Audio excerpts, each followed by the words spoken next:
It takes a village to raise a child. I wonder, who are the villagers you have in mind today? I'm pretty hopeless at being put on the spot. And I particularly dread those supposedly quick and easy questions that masquerade as innocent conversation starters, but are actually contrived to reveal quite a lot about yourself. Think of those clever trip hazards that often come at the end of Radio 4's Any Questions, when even the smoothest politician gets ruffled by the prospect of winning or losing votes in just 20 seconds. Notwithstanding my own discomfort, however, it can be fascinating to hear what others come up with when put on the spot. As a school governor in a former life, I was once assigned to observe the school council sessions as part of the interview process for a new class teacher. The young council members had an excellent understanding of good recruitment practice and dutifully asked each candidate the same set of questions, ending with, "Who do you most admire?" The first candidate let out a quick, stress-relieving chuckle and swiftly ran for safe cover in offering the Queen. The second candidate had obviously found the whole ordeal of being interviewed by prospective pupils a great deal more unsettling.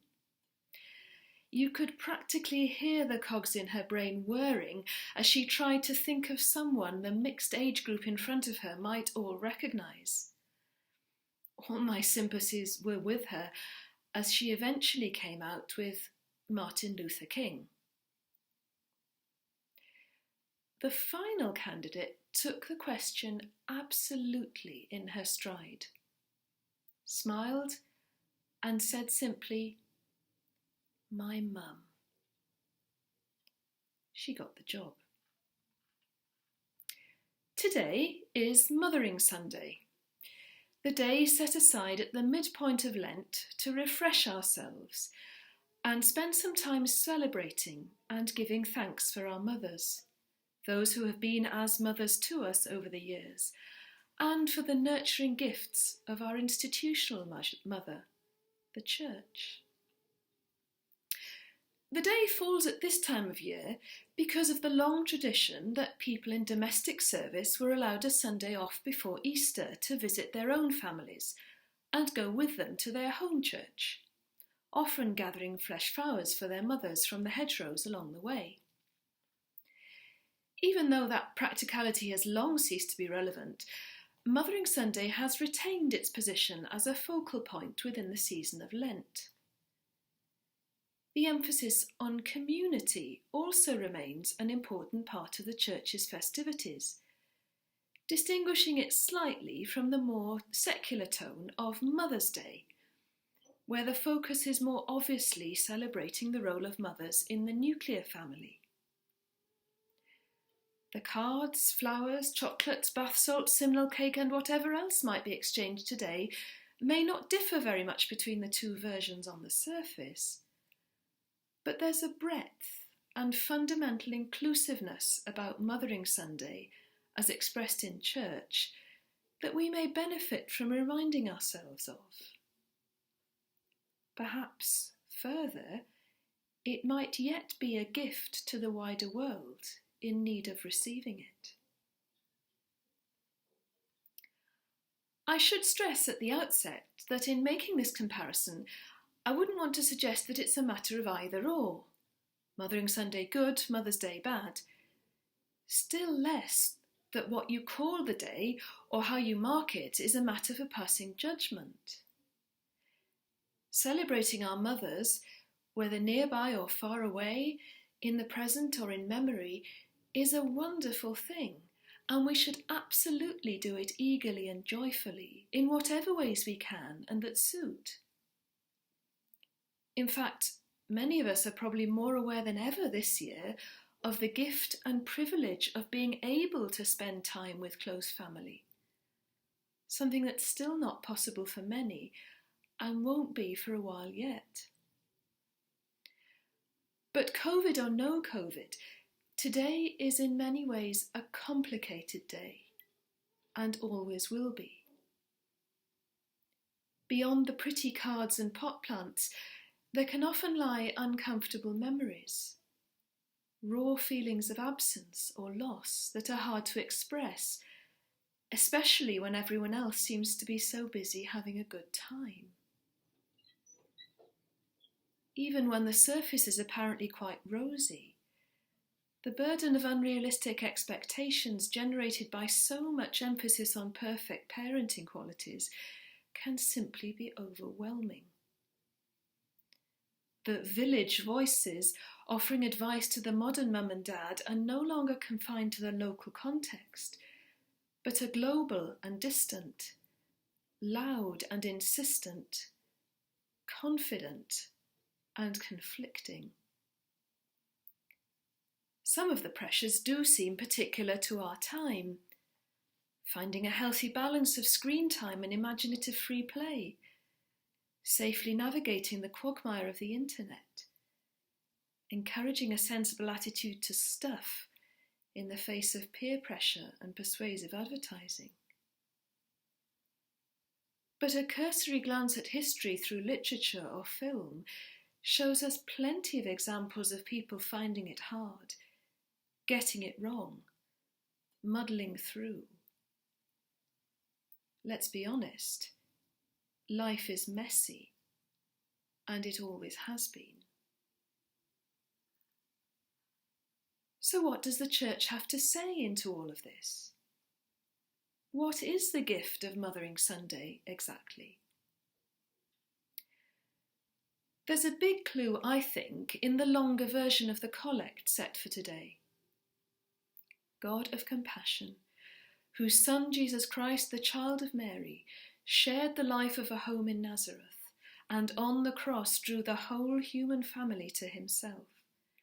Strengthen us in our daily living, that in joy and in sorrow we may know the power of your presence to bind together and to heal.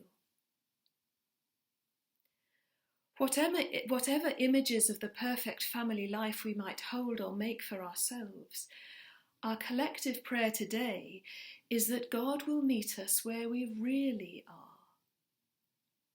And we have confidence to ask this because Jesus came and shared humanity with us. Jesus knows firsthand the mess and tangle of daily life, with its joys and sorrows, ups and downs. Things were certainly far from ideal for Jochebed and Mary, the two mothers profiled in our readings today. The mother of the baby who came to be known as Moses and the mother of Jesus both make significant sacrifices as they hand over their sons to powers and forces beyond their control. One to an earthly life of security and good living at the Egyptian court, the other to a grim and painful death. But both are in different ways supported by the community around them. The villagers helping to raise baby Moses were a mixed assembly of those in the know and those blissfully ignorant, but all were essential to his survival. Mary, standing at the foot of the cross, was in a very different place. Yet at this very moment of distress and loneliness, Jesus hands her into the care of John, the beloved disciple, part of the community he has travelled with these past 3 years. What better proof that our need for nurture and care doesn't end when we become self-sufficient adults? The historical and contemporary church has a somewhat mixed record on supporting people in vulnerable places, to say nothing of its contribution to the promotion of idealistic notions of family life that have left many feeling excluded for a whole variety of reasons. While there are good, robust and prayerful responses to these and many more issues in progress right now, we might still want to question how plausible it is to look to the church for nurturing support through the joys and sorrows of daily life, especially for someone on the outside looking in. But while it may be good sport to bash the institutional church from time to time, we should always remember that in the end, the church is us. No more, no less than you and me. In the much quoted words of Teresa of Avila, Christ has no body now but yours. No hands, no feet on earth but yours. Yours are the eyes through which he looks with compassion on this world. Yours are the feet with which he walks to do good. Yours are the hands through which he blesses all the world. Yours are the hands. Yours are the feet. Yours are the eyes. You are his body. Christ has no body now on earth but yours. As church, it's our job to offer nurture and support. Our job to welcome outsiders and those who believe they don't fit. Our job to embrace and reflect the godly love within us all that meets us where we are. It takes a village to raise a child. What kind of villagers might we be as church to the children of God who cross our path? Whether you're giving or receiving, feeling full of joy or sorrow today, may you know God's blessing this Mothering Sunday and always.